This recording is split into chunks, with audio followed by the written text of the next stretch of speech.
부마인드 장착을 위한 실행 독서, 부자의 언어로 시작하겠습니다. 이번 시간은요, 두 번째 시간으로 먼저 저자 소개 다시 한번 해드릴게요. 존 소포릭이라고 하는 사람인데 이 사람은요, 별로 재능 없는 20대를 보냈어요. 그러다 보니까 돈이 없어서 너무 불편했고, 가난했고, 정말 삶이 너무나 불안해서 공포와 절망 상태로 가버리는 그런 상황이었어요. 그래서 척추 교정사로 일을 했는데 자신이 부를 읽어야겠다라는 생각에 부동산 사업을 함께 하게 된 사람이에요. 그래서 이분은 자신의 아들에게 진짜 부가 무엇인지 알려주기 위해서 이 책을 집필했다고 해요. 이 책은요, 자신의 이야기와 소설의 어떤 그런 이야기, 같이 포함되어 있는데 여기에 등장하는 등장인물은 정원사가 주인공이에요.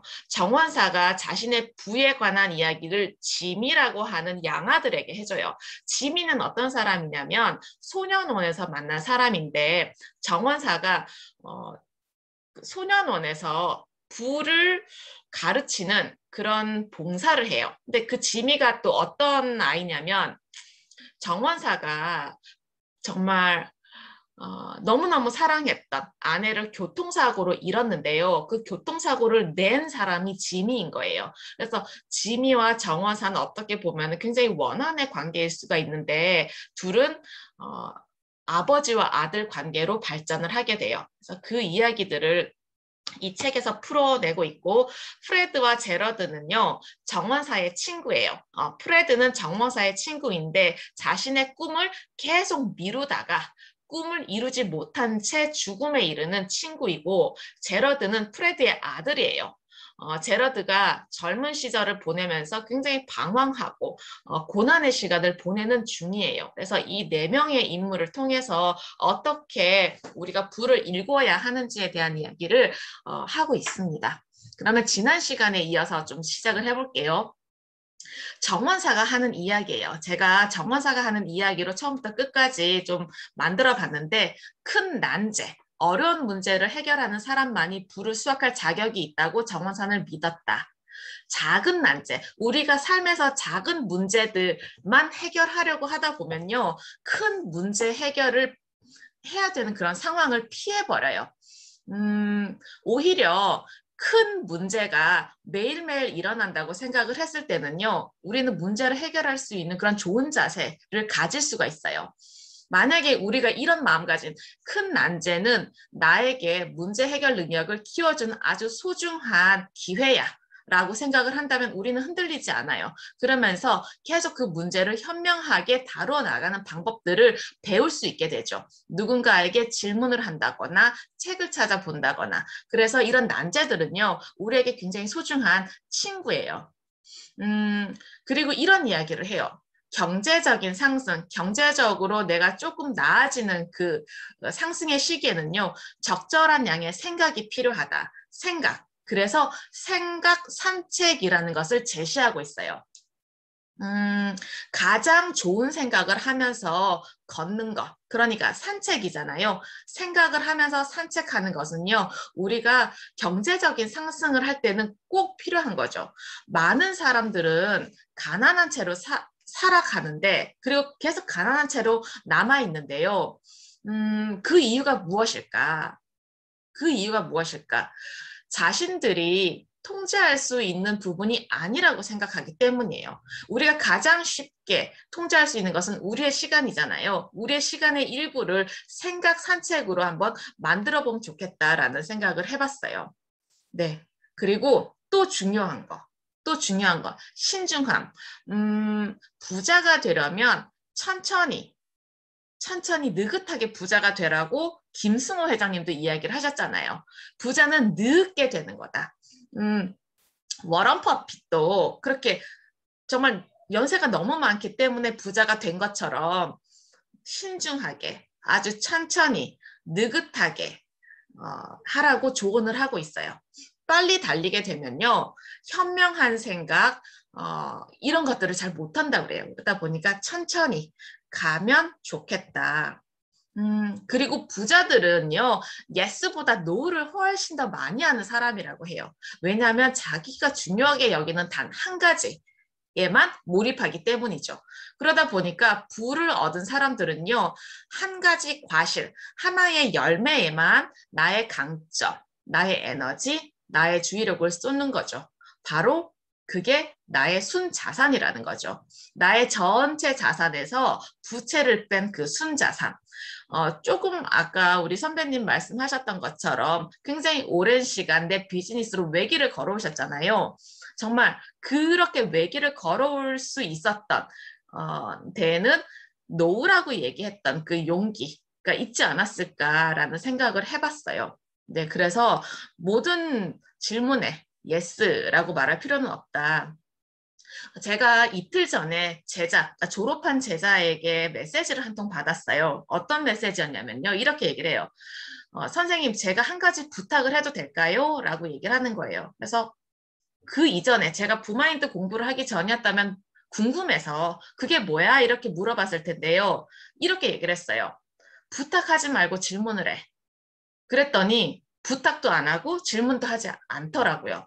그래서 우리에게는요, 시간이라는 그 한정된 시간이 있기 때문에 yes, 모든 부탁을 받아줄 수도 없고요.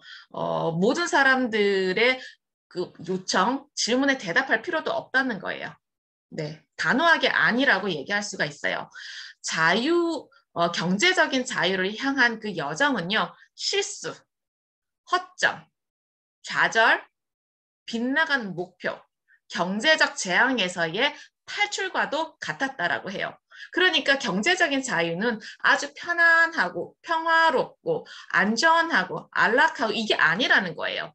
늘상 뭔가 걸림돌에서 깨지고 다치고 하는 그 과정이라는 거죠. 우리가 다치다가도 시간이 지나게 되면 딱지가 않고 새살이 돋는 것처럼 경제적인 자유라는 것도요. 편안하게 우리에게 다가오는 게 절대 아니라는 거예요.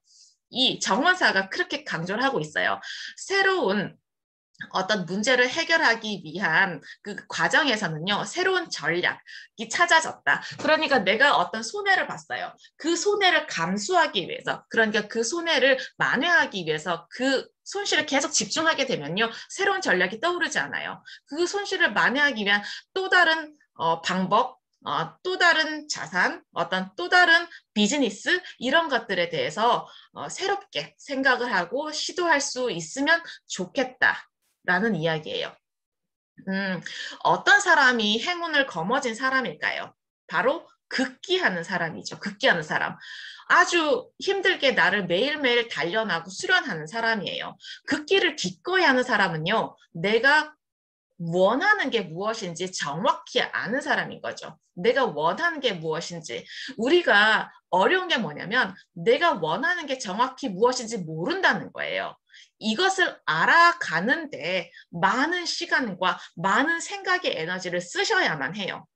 네. 그래서 내가 머리 아프다고 그냥 TV를 본다거나 수다를 떤다거나 잡담을 하는 게 아니라 그 생각을 그냥 붙들고 계시면 돼요. 붙들고 계시면 되고 궁금하면 주변 사람들한테 질문을 하세요. 나는 내가 뭘 원하는지 모르겠어 라고 하면은 주변 사람들이 넌 이런 걸 잘하잖아. 그리고 너 이런 이야기 늘 하잖아. 라고 조언을 해줄 거예요. 그럼 그런 것들에 대해서도 내가 곰곰이 생각해 볼 수 있는 기회라는 거죠. 그래서 극기, 내가 나를 단련하고 수련할 수 있는 그런 본질은요, 나를 정확히 아는 그 명료함이에요. 정확히 아는 것. 기대를, 기대. 선배님들은 내 삶에 대해서 어떤 기대를 하시나요? 내 삶에 대해서 어떤 기대를 하시나요? 내 기대를 충족시킨다면요, 그냥 보상을 얻을 뿐이지만 그 기대를 뛰어넘는 것. 내가 어떤 기대를 하고 있는데요. 예를 들면은 하루에 맨몸 일으키기 10개. 그러면은 거기에 걸맞는 보상, 더 이상 살이 찌지 않은 그 보상만 얻어질 뿐이지 그 기대를 뛰어넘는 엄청난 상승. 그러니까 내가 맨몸 일으키기 100개, 100개라고 목표를 훨씬 크게 갖게 된다면요. 한 뭐 30번, 40번 이렇게 가겠죠. 그렇게 되면은 내가 처음에 기대했던 목표했던 바보다 훨씬 더 큰 상승, 더 큰 다이어트, 더 큰 근육을 얻을 수 있다는 거죠. 그러다 보니까 스스로 만족할 만큼 내가 탁월한, 뛰어난 일을 만들어내고 있는가? 선배님들 yes, no라고 한번 표현해봐 주세요. 내가 만족할 만큼 뛰어난 일을 만들어내고 있는가? yes, no라고 표현을 해주세요. 네, 좋아요. 당신이 그렇게 뛰어난 일을 만들어내고 있지 못하다면요, 평균적인 사람이에요. 그러면 우리는 평균적인 사람이라면 대체 가능한 사람밖에 되지 못한다는 거죠. 훨씬 더 뛰어넘을 만한 목표, 내 기대를 뛰어넘을 실천, 실행이 필요하다는 거죠. 왜냐하면 우리는 유니크한 사람이니까요. 유니크하게 태어났으니까요. 아주 유니크하고 특별한 사람인데요. 내가 평범한 사람이 되면 돼라는 그 생각이 나를 그냥 평범하게 만들 뿐이죠. 네. 레버리지에 대한 이야기를 해요. 보통 우리가 대출을 내서 훨씬 더 큰 자산을 일구는 것을 레버리지라고 하는데요.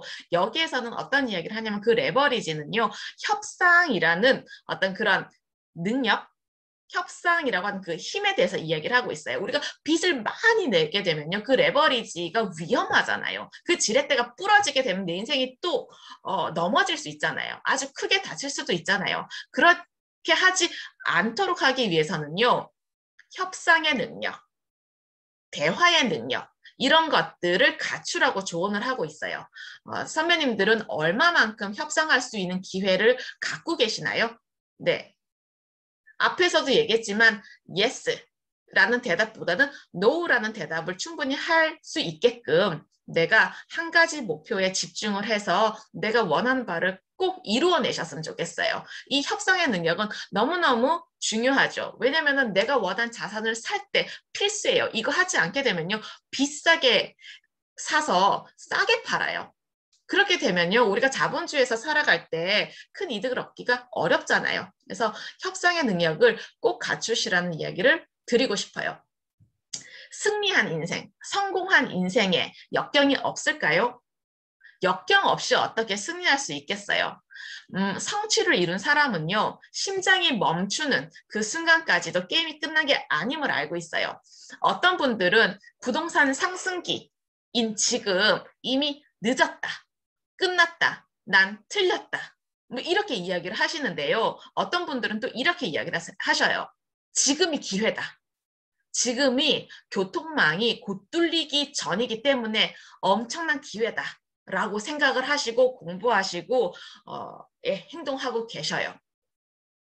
그리고 모든 것은 무너질 수 있잖아요. 그런 거 상상해 보세요. 모든 게 무너졌을 때는 어떤 상황이 벌어지지? 막상 머릿속에 떠올려 보면 별거 없을 수도 있어요. 명확히 내가 그 상황을 상상해 보면 별게 아닐 수도 있어요.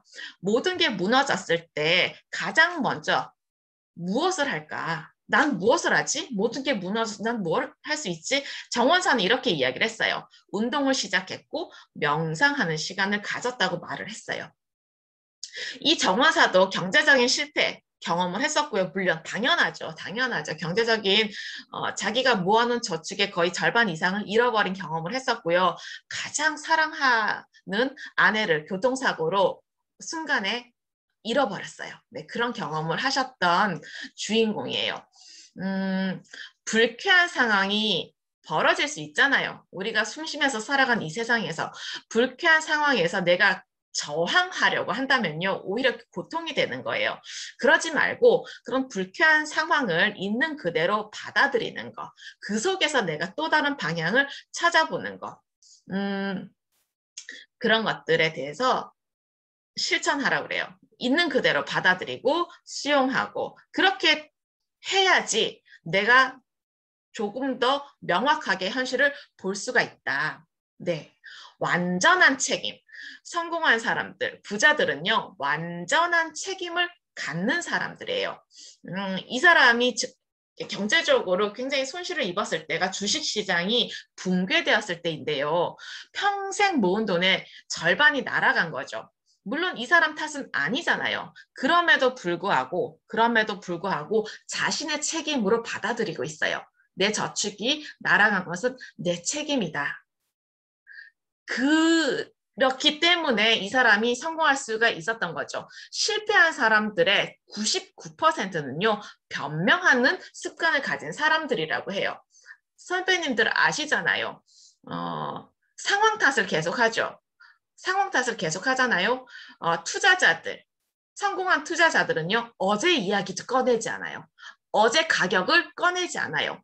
오늘부터 시작이잖아요. 우리가 지금부터 할 수 있기 때문에 오늘과 앞으로 있을 일들에 대해서 조금 더 초점을 맞추시면 좋겠어요. 네. 그런 다음에 방향이에요. 방향. 이 정원사가 방향을 강조하는데 방향이라는 것은요, 누군가가 움직이는 경로라는 거죠. 삶의 방향성이 없으면 쉽게 지치고 그 의미가 퇴색하게 되는데요. 이 정화사는 경제적인 자유라는 방향을 갖고 움직였어요. 그래서 일찌감치 은퇴할 수가 있었던 거죠. 그래서 이분은 이렇게 시작을 했어요. 매일 1달러, 그러니까 매일 1,000원을 저축하는 것, 매일 1,000원을 저축하는 것, 이것들을 성인이 됐을 때 시작을 했대요. 이게 어떻게 보면 굉장히 쉽잖아요. 그런데 이 습관, 하루에 1,000원을 우리가 저금하는 그 습관은요, 평생 이 정원사가 실천했었던 그런 하찮은 습관이라고 말씀을 하고 계세요. 그래서 나는 어떤 방향성을 갖고 살아갈 것인가 선배님들 한번 생각해 보셨으면 좋겠어요. 그리고 이런 이야기를 하고 있어요. 다른 사람들이 평범함이라는 그 수렁에 빠져 있는 동안 누군가를 달라 보이게 만드는 핵심 요인은요, 뭐냐? 재능도, 교육 수준도, 지적인 영민함도 아니라는 거예요. 바로 자기 수련이에요. 얼마나 극기 하는 훈련을 매일, 매 순간 실천을 하는가. 그것에 따라서 불을 심을지, 불을 애초에 파헤칠지가 결정이 된다고 이야기를 하고 계세요. 그래서 우리도 부의 씨앗을 심고 잘 가꾸기 위해서 지금 이렇게 부마인드 독서 모임에 매주, 아니 2주에 한 번 참여한다고 생각을 해요. 네. 자기 수련에 대해서 이야기를 했고요. 또 하나, 물어보면 받을 것이다. 물어보면 받을 것이다. 질문을 하라는 거죠. 이분이 터무니없이 부동산의 가격을 싸게 살 수가 있었던 건요. 자기가 원했던 그 가격을 가격으로 살 수 있는지에 대해서 질문을 했기 때문이라고 그래요. 애초에 머릿속에서 가망이 없어. 가능성이 없어 라고 생각을 한다면 질문조차 하지 않았겠죠. 그런데 이분은 이렇게 이야기를 하고 있어요. 질문하지 않으면 아무것도 받을 수가 없다. 아무것도 받을 수가 없다. 그래서 저는 선배님들에게 이렇게 질문을 드리고 싶어요. 선배님들의 최종 목표는 무엇인가요? 네. 선배님들의 최종 내 삶의 목표는 무엇인가요? 그리고 지금부터 5년 안에 선배님들은 어디에 있고 싶으신가요? 한 걸음도 나가지 않는다면요. 늘 같은 자리에 머물게 될 거라는 거죠. 늘 같은 자리에 머물게 될 거라는 거죠. 우리가 같은 자리에 머무르고 싶지 않다면 어떻게 해야 되느냐? 질문을 하면 된다. 내가 어떻게 하면은 한 발짝 앞으로 나갈 수 있지? 내가 어떻게 하면은 내가 원한 장소에 갈 수 있지? 어떻게 하면은 내가 원한 그 목표에 다다를 수 있지? 이렇게 질문을 하시는 게 바로 열쇠라는 거죠. 그래서 제가 열쇠 이미지를 넣어놨어요. 네, 이거 돈이잖아요. 이 돈 이미지 보니까 어떤 마음이 드시나요, 선배님들? 네, 저는 너무 기분이 좋았어요. 돈 이미지. 왜냐하면 부자는요, 점점 더 부자가 될 수가 있거든요. 그런데 그냥 돈이 많다고 부자가 될 수 있는 것이 아니라는 거예요. 바로 나의 수입과 지출을 관리할 때만 점점 더 부자가 될 수 있다는 거죠. 선배님들, 제가 가계부에 대한 이야기를 드리잖아요. 지금이 4월이잖아요. 그래서 제가 3월달 가계부를 다 정산을 하고 이렇게 제 순자산에 대해서도 다 기록을 해놨어요. 그러면 그 이전에 1월에 자산 부채 평가할 때와 4월에 자산 부채 평가할 때가 달라졌어요. 네, 어떻게 달라졌는지 궁금하시면 저에게 질문을 주세요. 그럼 제가 말씀드릴 수가 있어요. 그래서 내가 수입과 지출에 대해서 관리를 할 수 있을 때에만 점점 부자가 될 수 있다라는 이야기를 강조하고 계세요. 그리고요, 충분한 돈이 필요한 이유는 뭘까? 충분한 돈이 필요한 이유는요, 내 삶에 대해서 불안해하지 않아도 되기 때문이에요. 돈이 없으면 내가 원하는 걸 할 수 없을지도 모른다라는 그런 불안감이 올라오잖아요. 근데 돈이 있으면, 부를 갖게 되면요, 가장 중요한 마음의 평화, 값으로 매길 수 없는 그 마음의 평화를 얻을 수 있기 때문에 우리는 부를 반드시 가져야만 한다라는 거예요. 네. 그런 다음에 이런 이야기를 하고 있어요. 이분이 지금 이제 막바지, 그러니까 정원사가 지미와 하는 그 대화에 막바지로 접어들고 있어요. 왜냐하면 큰 병에 걸렸거든요. 큰 병에 걸려서 지미가 정원사에게 이렇게 질문을 하고 있어요. 죽음을 향해 가시면서 저에게 마지막으로 해주고 싶은 조언이 있으실까요? 라고 질문을 했더니 이렇게 대답을 했어요. 성공의 습관을 만들라고 말하고 싶구나. 성공의 습관. 우리가 먼저 습관을 만들게 되면은 그다음부터는 그 습관이 우리를 만든단다. 인생의 가장 핵심적인 전략이지. 불안 삶의 방식일지도 몰라. 올바른 일을 하는 것에 기반을 둔 삶의 방식. 올바른 일을 오래 할수록 그 일들이 우리의 습관이 된단다. 네. 아마 이 책에서 가장 중요한 챕터이지 않을까라는 생각을 해봤어요. 성공의 습관. 제가 언젠가 독서 모임 할 때 이런 질문을 드린 적이 있어요. 의지력이 정말 중요할까요? 습관이 중요할까요? 의지가 중요하다고 생각하는 선배님들 끄덕끄덕 해주세요. 의지가 중요할까요? 네. 습관이 중요하다고 생각하시는 선배님들 끄덕끄덕 해주세요. 네, 맞아요. 의지는요, 너무 힘이 많이 들어요. 하나를 뭔가 의지를 갖고 할 때는요, 너무 에너지 소진이 많은데 내가 루틴으로 만들어버리면, 습관으로 만들어버리게 되면요, 힘들이지 않고 내가 원하는 삶을 살아갈 수가 있다는 거죠. 그래서 이 이야기가 이 챕터에서 정말 중요한 내용이라는 생각을 하게 되었어요. 네, 그리고요, 이런 이야기를 하고 있어요. 부자는요, 앞으로 나아가는 데서 행복을 느낀단다. 네, 그런데요, 어떨 때 행복을 느끼냐면은 지출을 감소하고 수입을 증가시키면서 더 큰 수익을 내려고 애를 쓸 때 부자는 앞으로 나갈 수가 있고 더 행복감을 느낄 수가 있다라고 말을 하고 있어요. 그리고 그 말 속에는요, 이런 이야기가 나와요. 마음 가까이에 부에 대한 비전을 가져라. 부에 대한 비전을 꼭 가지라. 목표를 적고 밤낮으로 읽어라. 돈을 소유했다고 느끼고 스스로 그 보상을 얻어내기 위해 몸바치는 모습을 상상해라. 조용한 시간에 부가 당신의 운명이라고 스스로에게 확신을 주어라. 그래서 제가 이런 이미지를 그려놨어요. 선배님들은 반드시 부의 비전을 달성할 것이고요. 우리는 이렇게 늘 밝은 긍정의 에너지를 뿜어내면서 살아갈 거라고 확신해요. 네, 그래서 제가 아주 신비로운 이미지를 찾아봤어요. 네, 그리고 굉장히 이 이미지 보니까 어떤 마음이 드시나요? 네, 진짜 부자들은 뭘 갖고 있느냐? 약간의 겸손함. 겸손은 약간만 있어도 돼요. 그리고 독립적인 사고래요. 다른 사람들의 생각에 휘말리지 않는 나만의 독립적인 사고. 그리고 부자들은 빈털터리처럼 살아서 부자가 되고 파산자들은 부자처럼 살아서 파산 상태에 머문다. 그래서 제가 이 거지 그림을 한번 넣어봤어요. 미래의 백만장자는 지출을 관리하고요. 사치스러운 생활을 뒤로 미루고 있어요. 만족감을 뒤로 미루는 것은 경제적인 축적의 핵심이라는 거죠. 즉각적인 만족은 장기적인 부를 방해하기 때문에 즉각적인 만족감을 위해서 돈을 쓰는 게 아니라 정말 나에게 필요한 거, 나의 욕구를 다시 한번 들여다보는 거, 나를 탐색해가는 거, 그런 것들이 훨씬 중요하다고 생각을 해요. 그래서 부자의 프로필을 만드는 세 가지는 무엇인가?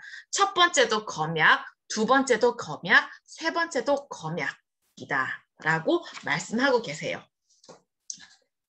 네. 그리고 이것도 절실하게 모으라, 저축에 대한 이야기를 하고 있어요. 저축을 해야 이렇게 내 주머니가 커질 수 있다. 이 이야기를 하고 있고요. 제가 이 내용은 어떤 이야기를 하고 싶었냐면요. 인플레이션에 대한 이야기를 하고 싶었어요. 그전에는 10달러로 살 수 있었던 것을 지금은 50달러에 사야 되는 상황. 그리고 몇 년 후에는 100달러에 사야 되는 그 상황.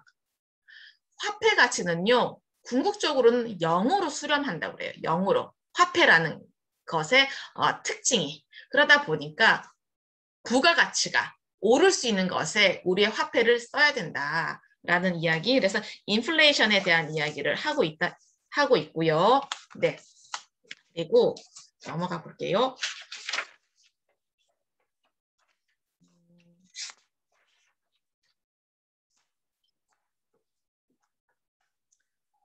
네. 제가 이 족쇄에서 풀리는 이미지를 찾았어요. 어떤 이야기를 하고 싶었냐면요. 사회보장제도가 선배님들은 좋으신가요? 내가 노인이 되었을 때 노령연금을 받는 거, 그 다음에 내가 은퇴를 했을 때 국민연금을 받는 거, 이거 원하시나요? 끄덕끄덕 도리도리 부탁드릴게요. 사회보장제도를 통해서 받는 연금을 원하시나요? 끄덕끄덕 또는 도리도리. 네. 이렇게 이야기를 해요. 사회보장제도보다 훨씬 더 좋은 것이 자급자족이다. 다른 사람들이나 정부에 의존하면은 안전할 수가 없다는 거죠. 그때 그 상황을 우리는 지금 잘 알 수가 없어요. 나는 인생 초반에 노년을 즐길 자유를 얻었다. 라고 정원사는 말을 하고 있어요. 왜냐하면 부의 씨앗을 일찌감치 심었기 때문에 그걸 통해서 좌절도 하고 위기도 겪고 난제도 풀어가면서 부의 씨앗을 계속 키워냈던 거죠. 그러다 보니까 이미 노년이 되기 전에 경제적인 자유를 얻을 수가 있었고 이 사람은 어디에도 의존하지 않아요. 그리고 제가 유대인 이야기를 공부하다 보니까 유대인들은요. 자신들의 민족을 굉장히 중요하게 여기잖아요. 사회보장제도보다는 유대인들 안에서 기부를 하는 거, 뭔가 누군가를 돕는 거, 그리고 우리 가족 안에서 뭔가 펀드를 모아서 운용하는 그런 시스템을 사용을 하고 있더라고요. 그래서 그런 것들을 보면서 우리도 사회나 정부나 국가에 의존하기보다는 우리가 이렇게 개인적으로 아니면 이렇게 가족 안에서 뭔가 운용할 수 있는 기금, 펀드, 뱅크 이런 것들을 만들면 정말 좋겠다라는 생각을 하게 되었어요. 네, 마지막이에요. 정원사가 돌아가셨어요. 정원사가 결국에 돌아가셔서 제가 이 마지막 페이지를 읽으면서 그렇게 눈물을 많이 흘렸는데요. 제가 읽어드릴게요. 이 정원사의 조문에 적힌 글들이에요. 우리 친애하는 정원사들에게 삶은 경쟁이고 그 경쟁 상대는 시간이다. 삶의 의미는 목적 있는 삶이며 여러분은 그 내용을 선택할 수가 있다. 운명이라는 것은 없다. 오직 결정만이 있을 뿐이다. 하지만 시계바늘은 째깍째깍 움직인다. 게임에서 승리하기 위해서는 오직 하루하루 승리해야만 한다. 하루를 승리하기 위해서는 목적을 가지고 시간을 써라. 내가 흥미가 이끌리는 곳으로 가라. 내면의 지혜는 언제나 진실하다. 여러분이 사랑과 믿음이 가득한 채로 살기를, 자신의 길을 선택할 자유를 얻기를. 네, 이렇게 부의 정원사가 마지막 메시지를 저희에게 전해주고 있습니다. 네, 그러면 우리의 정원에 어떤 씨앗을 심고 싶은지에 관한 이야기를 하면서 이 책을 마무리하도록 하겠습니다.